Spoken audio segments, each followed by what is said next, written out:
Bon, alors Hilaire, tu viens de nous parler de Maurras.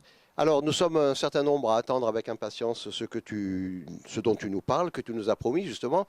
Tu viens d'évoquer les 9 contes.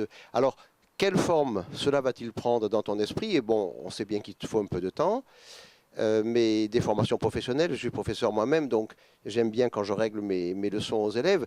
Tu vas nous faire, par exemple, combien d'interventions? Tu comptes parler de combien de poèmes et desquels? Y en a-t-il particulièrement intéressant?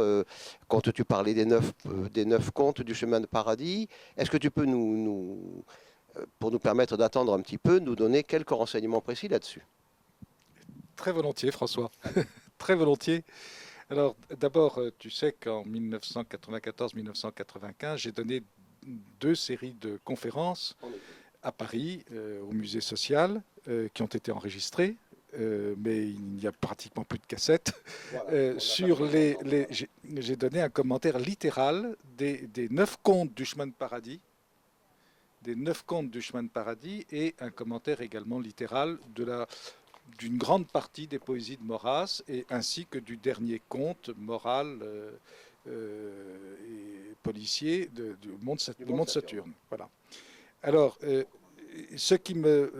pense que ce qu'il faudrait que je fasse demain, ce serait demain, c'est-à-dire dans les mois qui viennent, dans les années qui viennent, ce serait d'abord, dans un premier temps, de refaire ces conférences de façon à ce qu'elles soient numérisées, qu'elles soient mises non plus sur cassette, mais sur des supports qui durent, et, voilà, et que l'on puisse utiliser avec les moyens extrêmement modernes qui me permettrait d'abord de garantir, j'allais dire, une sorte de droit d'auteur. C'est pas que j'y tienne du tout, chacun le sait, Non, non, mais c'est important mais aussi. c'est important parce qu'il ne faudrait pas que cette nouvelle interprétation soit mal comprise et qu'on me fasse dire des choses que je n'ai pas dites. Bon, c'est très important, car il y a là une recherche que j'ai faite et qui me paraît aboutir à poser une question, non pas, qui n'est pas une réponse.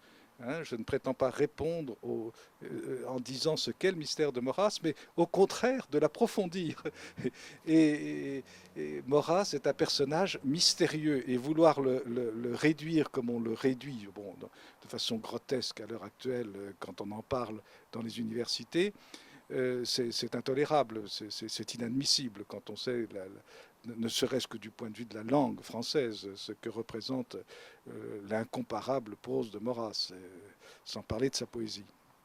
Mais voilà, mon idée, ce serait, dans un premier temps, de refaire ces conférences, et pourquoi pas, l'une après l'autre, de me donner comme ça, par exemple, les 9 contes du chemin de paradis, de nouveau 9 conférences, sous une forme un peu plus réduite, car j'avais cru nécessaire de prouver absolument chaque ligne de ces contes, ce qui faisait quelque chose d'assez lourd, d'un commentaire assez lourd, d'en faire un commentaire plus bref, qui soit immédiatement accessible, qui soit plus libre, et peut-être rectifier quelques interprétations que j'avais faites et sur lesquelles intérieurement je suis revenu. Voilà. Mais donc ça, ce serait une première étape. Et ensuite, une publication. Parce que c'est fait pour une publication. Il va falloir un jour que l'on redécouvre la véritable pensée de Maurras. Et je pense qu'il y aura bien des surprises. Et en particulier du côté des clercs, puisque les clercs se sont intéressés à Maurras, soit pour prendre son parti, soit, hélas, pour ce qui est des autorités pendant un certain temps, pour le condamner.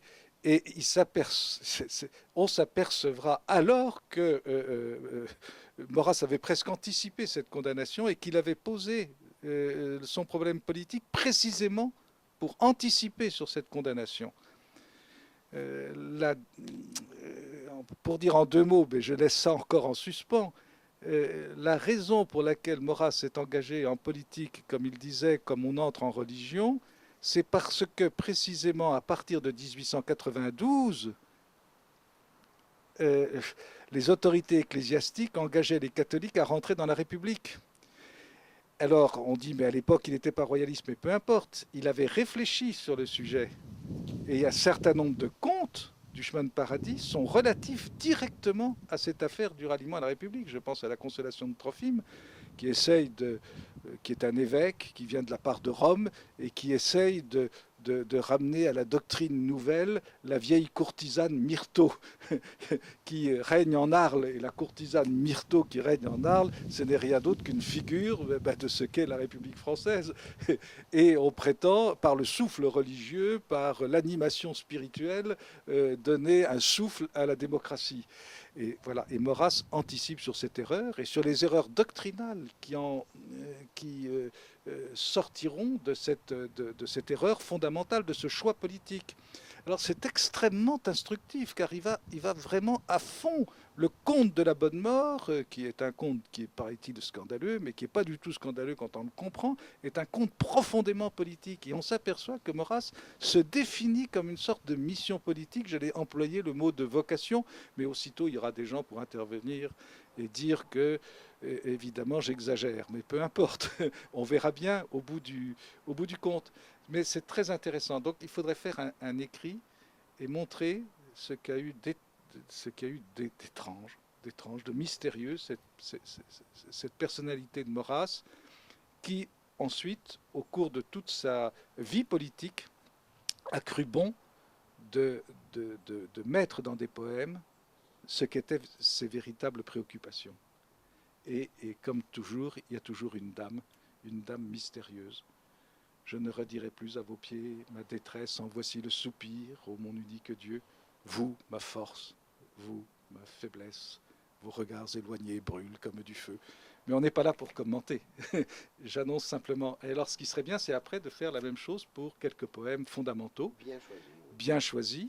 Et alors là, ce serait très bien, François, que tu me titilles pour pour me forcer à la publication.